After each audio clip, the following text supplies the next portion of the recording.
Hello friends, welcome to my channel Shiv English Education. आज का हमारा वोकेबुलरी वर्ड है खर्राटे लेना। खर्राटे लेना मीन्स स्नोर। स्नोर। चलिए सेंटेंसेस समझते हैं। Rockies father snores a lot. Rocky के पापा बहुत खर्राटे लेते हैं।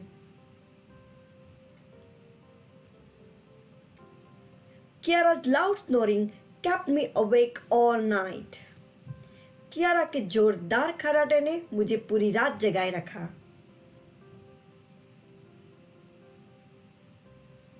एंड आखिरी सेंटेंस है I sat next to man on the aeroplane who snored a whole time.